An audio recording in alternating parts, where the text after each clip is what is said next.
আসসালামু আলাইকুম সবাইকে। সো আরেকটা গাইডলাইন ভিডিওতে সবাইকে স্বাগতম। সো আমরা যে ব্যাপারটা নিয়ে আলোচনা করবো আজকের ভিডিওতে সেটা হচ্ছে আমাদের কলেজকে গুরুত্ব দেওয়া উচিত নাকি হচ্ছে প্রাইভেট যে ব্যাচগুলো আছে ওইগুলোকে গুরুত্ব দেওয়া উচিত বা কোচিং সেন্টারকে আসলে আমাদেরকে গুরুত্ব দেওয়া উচিত, সেই ব্যাপারটা নিয়ে আজকের ভিডিওতে আলোচনা করবো। সো আমি থাকছি মাহবুব রহমান জিবরান, বর্তমানে পড়াশোনা করছি বাংলাদেশ প্রকৌশল বিশ্ববিদ্যালয় বুয়েটে, আর আমার এইচএসসি ব্যাচ ছিল হচ্ছে 20। আচ্ছা, সো এখন তোমরা যারা এইচএসসি 25 ব্যাচ আসো তারা মোটামুটি আসলে 4-5 মাস হচ্ছে পার করে আসছো, পার করে এসে তোমরা ব্যাপারটা বুঝতে পারতেছো যে আসলে পড়াশোনাটা কিন্তু খুব একটা সহজ না। সো অলরেডি আমি জানি যে এইচএসসি পরীক্ষার পরেই এইচএসসি পরীক্ষার পরেই তোমরা কিন্তু আসলে অনেকগুলো প্রাইভেট ব্যাচে ভর্তি হয়ে গেছো, কিংবা কোচিং সেন্টারে ভর্তি হয়ে গেছো আগে থেকে পড়াশোনা আগে রাখার জন্য। সো এটুকু আমি জানি। এরপরে তোমরা কলেজে জয়েন করলা, কলেজে গিয়ে দেখলা যে স্যারও ভালো পড়াচ্ছে।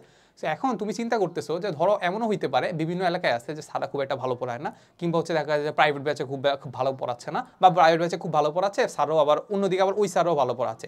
সো এখন তুমি আসলে কোনটাকে গুরুত্ব দিবা? সো দুই দিকে যদি আমি টাইম দিতে যাই তাহলে আমি কিন্তু নিজের পড়া আলটিমেটলি হচ্ছে না। সো এখন আমরা সেটাই ডিসাইড করবো যে আসলে আমাদের কোন দিকে আসলে আমাদের গুরুত্ব দেওয়া উচিত, ঠিক আছে? সো এই জিনিসটা দেখার আগে আমরা ফার্স্টে যেটা দেখবো সেটা হচ্ছে ফার্স্টে দেখবো হচ্ছে আমাদের কোয়ালিটি কোনটা ভালো। সেটা কি আমাদের কোয়ালিটি কোনটা ভালো? সো ফার্স্টে তুমি হচ্ছে কলেজে গেলা, কলেজে যে স্যারটা পড়াচ্ছে ফিজিক্স কেমিস্ট্রি যাই পড়াক না কেন, তুমি দেখবা যে কোন স্যারটা কোনটা ভালো পড়াচ্ছে। যদি ভালো পড়ায়, যদি মনে হয় সেই জিনিসটা তোমার কোয়ালিটি ফুল হয় এবং সেটা তুমি আউটপুট পাচ্ছ, কিংবা সেটা যদি তুমি পরীক্ষা দিয়ে দেখতে পাচ্ছ যে, কিংবা হচ্ছে তুমি ধরো একটা স্যারে ক্লাস করলা, কলেজে একটা স্যারে ক্লাস করলা, এরপরে তুমি টেস্ট পেপার নিবা, টেস্ট পেপার নিয়ে দেখবা যে তুমি ওই যে কনসেপ্টগুলো আছে ওই কনসেপ্টগুলোর সাথে তুমি মিলে ওই ম্যাথগুলো সলভ করতে পারতেছো কি না, তোমার কয়বার হচ্ছে আনসার দেখতে হইতেছে। সো এটা একটু খেয়াল করবা। সো এটা দেখলে তুমি বুঝতে পারবা যে ওই স্যার তো ভালো পড়াচ্ছে, তুমি বুঝতে পারতেছো ঠিক আছে, বাট ওইটার যে আউটপুটটা আছে, ওইটা যে তুমি নিচ্ছ, ইনপুট নেওয়ার পরে তুমি আউটপুট কতটুকু দিতে পারছো সেটা একটু ইম্পর্টেন্ট। সেটা যদি দেখো যে তুমি ভালো দিতে পারতেছে, তাহলে তুমি বুঝতে পারবা সেটা আসলে কি, সেটা আসলে আমাদের কোয়ালিটি এডুকেশন, ঠিক আছে? সেখান থেকে তুমি কোয়ালিটিফুল একটা কি পাবা, আউটপুট পাবা। ওকে, সো সেটা তোমার কলেজেও দেখবা, তারপর হচ্ছে কি দেখবা, প্রাইভেট ব্যাচেও দেখবা। সো যদি দেখো যে দোনো জায়গায় ভালো পড়াচ্ছে, তাহলে একটা স্কিপ করবা। কোনটা স্কিপ করবা? অবশ্যই প্রাইভেটটা স্কিপ করে দেবা, ঠিক আছে?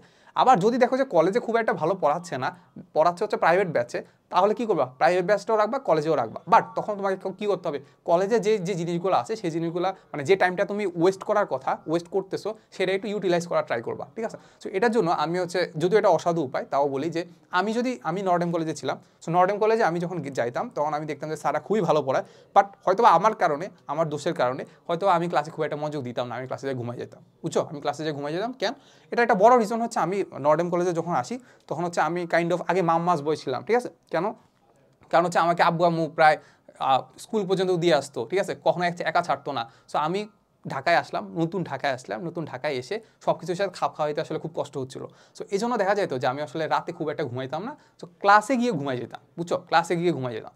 পরে আমি এটাকে আসলে পুরো কাইন্ড অফ একটা স্ট্রেংথে পরিণত করলাম যে আমি ক্লাসে ঘুমাবো, তাহলে এই ঘুমটার কারণে আমার হচ্ছে রাতে ঘুমাইতে হবে না, রাতে আমি হচ্ছে পড়বো, ঠিক আছে? সো রাতে পড়ার জন্য দেখা যেত যে আমি কোনো একটা ভাইয়ের কাছে পড়তাম, ওই ভাইয়ের কাছে পড়া জিনিসগুলো আছে রিভিশন দিতাম, কিংবা আমি যদি অনলাইনে যে রিসোর্সগুলো আছে ওই রিসোর্সগুলো তখন অত বেশি ছিল না, তাও মোটামুটি ছিল, ভালোই ছিল, তাহলে ওই জিনিসগুলো আমি কী করতাম, ওইখান থেকে আমি পড়াশোনা করতে পারতাম। সো এটা বুঝছো তো? তো তুমি তোমার স্ট্রেংথটা বুঝতে হবে যে আসলে তুমি কীভাবে ওই টাইমটাকে ইউটিলাইজ করবা। এখন যদি এমন হয় যে তুমি প্রাইভেটে হচ্ছে মেনলি পড়াশোনা করতেছো, বাট তুমি কলেজেও যাচ্ছ, কলেজে যায় কী করতেছো, স্যারে দেখাচ্ছে তুমি তাকায় আসো, তুমি ব্যাপারটা বুঝো, তাহলে ওই পুরো একটা 4-5 ঘন্টা কিন্তু তোমার পুরো ওয়েস্ট হয়ে যাচ্ছে। তুমি জাস্ট তাকায় আসো, ওয়েস্ট হচ্ছে। কিন্তু আবার তুমি রাতে গিয়ে কী করতেছো, যেহেতু ওই সময় পুরোপুরি তাকায় ছিলা, তো ওইটার জন্য তোমার ঘুম আসতেছে, ঘুমের কারণে তুমি দেখছো যে মানে কলেজ থেকে গিয়ে দেখবো আমরা পড়াশোনা করতে ইচ্ছা করতেছে না, ঘুমিয়ে গেছো, মানে পুরো জিনিসটা কিন্তু ওয়েস্ট হয়ে গেছে।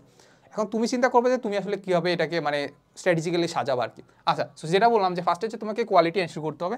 এরপর ধরো দেখলা যে দোনো জায়গায় হচ্ছে কোয়ালিটি সেম, দোনো জায়গায় ভালো পড়াচ্ছে। সো তখন তুমি দেখবা যে আসলে তোমার কোথায় তোমার আসলে টাইম কম যাচ্ছে। এমন প্রাইভেট আছে যেটা আসলে তোমার বাসা থেকে অনেক দূরে, আবার এমন হইতে পারে তোমার কলেজ অনেক দূরে। সো এই ক্ষেত্রে তুমি দেখবা যে আসলে কোথায় গেলে তোমার আসলে টাইমটা সেভ হয়, ঠিক আছে? কোথায় গেলে তোমার নিজের পড়ার জন্য বেশি টাইম রাখা যায়। সো ওইটা দেখবা, দেখে হচ্ছে তুমি কি করবা, সিলেক্ট করবা যে আসলে কোনটা পড়া যায়। এরপরে লাস্ট যেটা আছে সেটা হচ্ছে স্কিপ ক্লাসেস।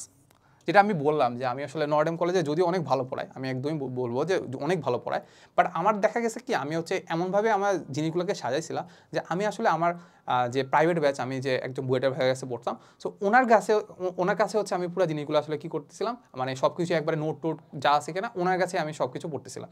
সো দেখা গেছে যে আমি ওইটার কারণে ওইটা ফ্লোতে আর হচ্ছে কলেজের জিনিসপাতি আর কি করতে পারতেছিলাম না, ক্যাচ করতে পারতেছিলাম না। তো এই জন্য দেখা গেছে যে আমি যে কলেজের অনেকগুলো ক্লাস স্কিপ করা শুরু করছি। যখন পরীক্ষা চলে আসছে, তো পরীক্ষা আসছে তখন আমার হচ্ছে সিলেবাস বাকি আছে, তো আমি কোথায় পড়বো? আমি কলেজে স্যার পড়াচ্ছে ওইটা আমি পড়বো, নাকি হচ্ছে আমি যে ভাইয়া যে ফ্লোতে আছে ওই ফ্লোতে যাবো? সো আমি দেখতেছি যে আমি ভাইয়ার ফ্লোতে ভালোভাবে আগাচ্ছি, সো আমি ক্লাসটা স্কিপ করে আমি হচ্ছে ভাইয়ার ফ্লোতে আগানো শুরু করছি। বাট পরে দেখা গেছে হচ্ছে কি আমার অ্যাটেন্ডেন্স খুবই বাজে ছিল। অ্যাটেন্ডেন্স খুবই বাজে থাকার কারণে আমি নর্ডেম কলেজের রুলস অনুযায়ী আমাকে কিন্তু ঘাসও কাটতে হয়েছিল, যেটা আসলে আমি একটা ভিডিওতে আলোচনা করছিলাম আর কি। আচ্ছা, সো যেটা বললাম যে আমাদের কিন্তু যদি দেখা যায় যে স্যারের ক্লাস খুব একটা ভালো না, তখন কিন্তু আমাদের কী করতে হবে? স্যার ক্লাস স্কিপ করতে হবে। সো একটু অ্যাটেন্ডেন্সের একটু প্যারা খাইতে হবে আর কি। সো এতটুকুই। সো আমরা একটু খেয়াল করবো যে আসলে আমাদের পড়াশোনা হচ্ছে কিনা। সো মেইন ফোকাস কিন্তু এটা যে আমাদের পড়াশোনা হচ্ছে কিনা। সো অনেকে ক্লাস স্কিপ করে কীভাবে, মানে অন্য কিছু করার জন্য বা খারাপ কিছু করার জন্য বা, ঠিক আছে। বাট আমরা স্কিপ করবো কিসের জন্য? পড়াশোনার জন্য। কারণ আমাদের এই 2 বছরই কিন্তু ডিসাইড করবে ভাই, 2 বছরে ডিসাইড করবে আমাদের পরবর্তী লাইফটা কেমন হবে, ঠিক আছে। সো এতটুকুই। সো দেখা হবে নেক্সট কোনো ভিডিওতে। আসসালামু আলাইকুম।